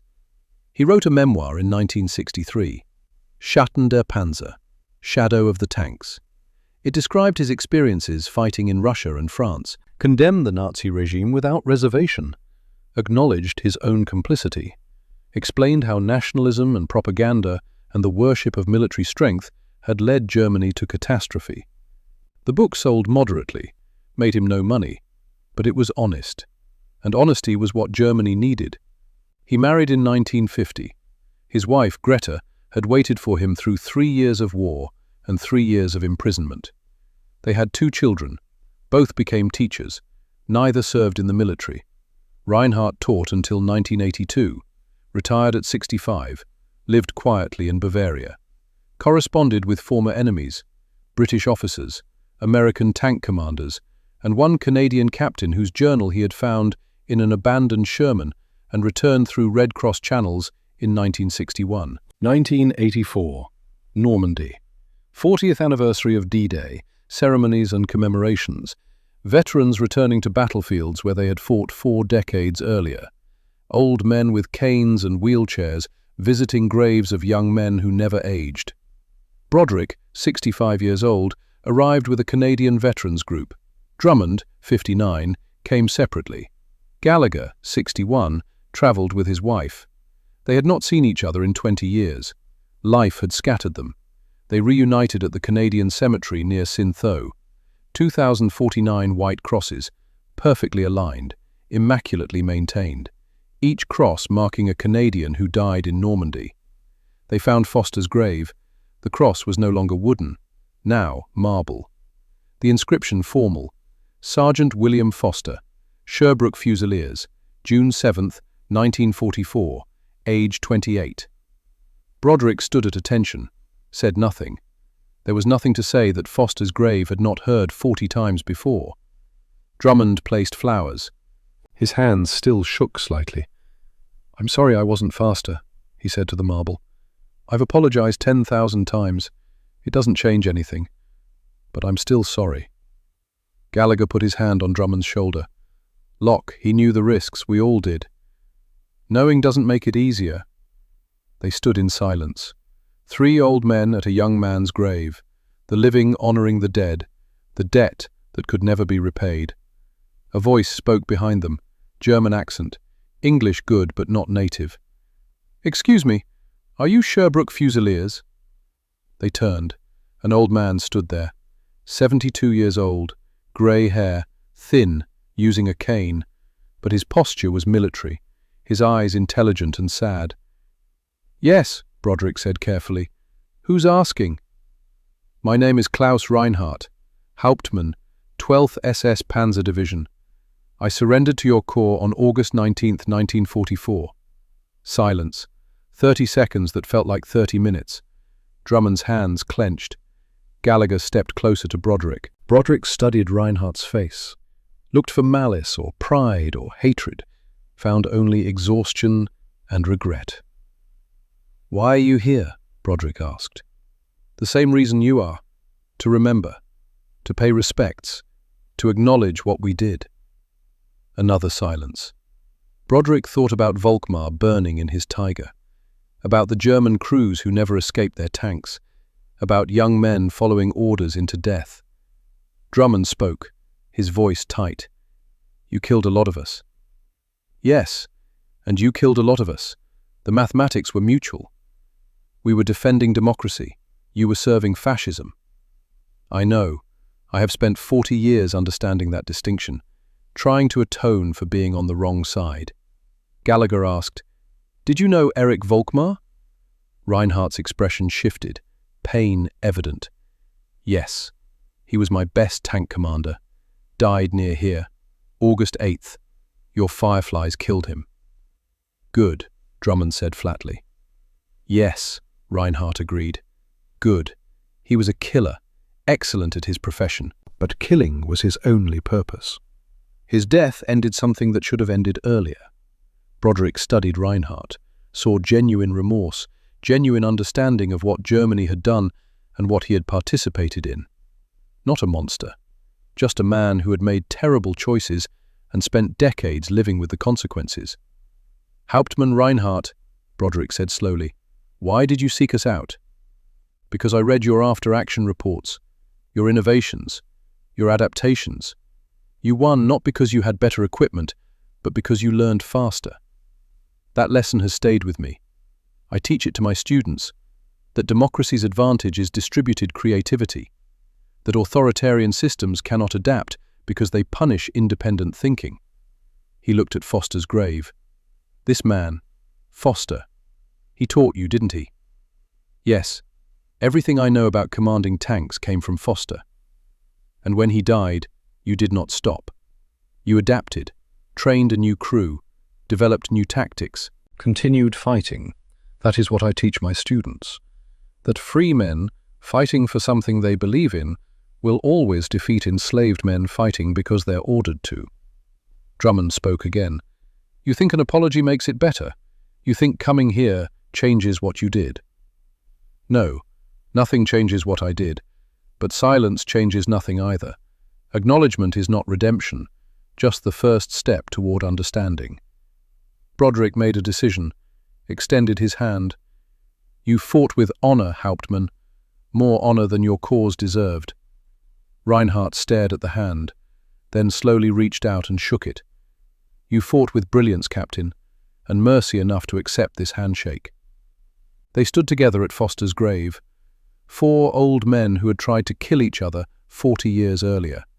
Now just men, veterans, survivors, carrying memories too heavy to put down but too important to forget.